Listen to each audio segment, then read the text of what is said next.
Hi guys! Welcome back to my channel again. Mabilis na video lang tong gagawin natin. Sana magustuhan mo. Nag-craving ako ng pansit bihon pero gusto ko ng gulay. Pero wala akong gulay. Kangkong lang meron ako. So naisip ko, di ba ang kangkong pwedeng i-adobo. So pwede siya ihalo sa pansit. So today, paghaluin natin ang pansit at kangkong, gagawin natin pansit kangkong. Pero na manok, bawang, sibuyas, pansit at kangkong. Simple lang naman ang gagawin. Gisahin ang bawang, sibuyas at saka manok. Pag halu-haluin, di na kailangan ng maraming effort kasi may timpla na yung manok. Kunting tuyo, patis at suka, ayos na siya. Uy, huwag ka mag-alala. Malinis yung kamay ko. Nagugas ako kahapon. Alam nyo guys, stress ako ngayon. Maraming inaasikaso about sa pag-transfer ng visa. Lakad dito, lakad doon. Di naman ako pumapayat. Nag-diet na nga ako. Pero ganun pa rin. Papayat konti tapos tataba ulit. Siguro totoo yun, sabi nila na hormonal imbalance.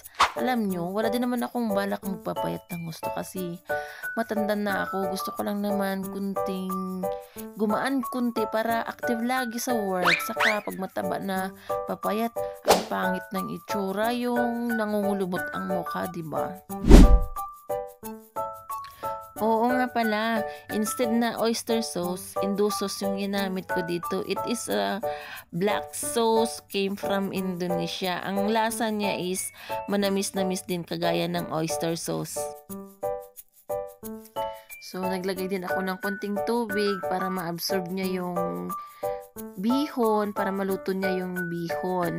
Kunti lang siya, tapos pakuluan konti. Tapos, ayan, presto, nilagay ko na yung bihon kasi nilagyan ko na rin naman, binabad ko na sa tubig yung aking bihon. Kaya, mabilis na siyang maluto. Yan yung tips ng pagluto ng bihon. Kailangan ibabad mo muna siya konti sa tubig para mabilis lang siyang lutuin. At saka hindi siya malabsa. Luto na yung pansit, kaya pwede na natin ilagay ang ating kangkong. Oo nga pala, yung kangkong na yan, na-steam ko na yan siya, kaya wala nang masyadong maraming effort sa pagluluto. Konting halo-halo na lang at saka presto.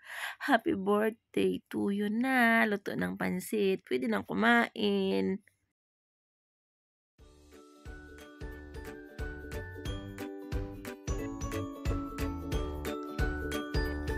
Ayan, titikman na natin yung ating nilutong pansit kangkong. Paborito namin to.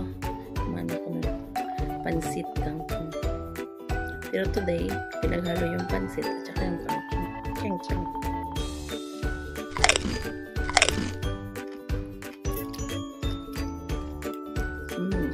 Aww.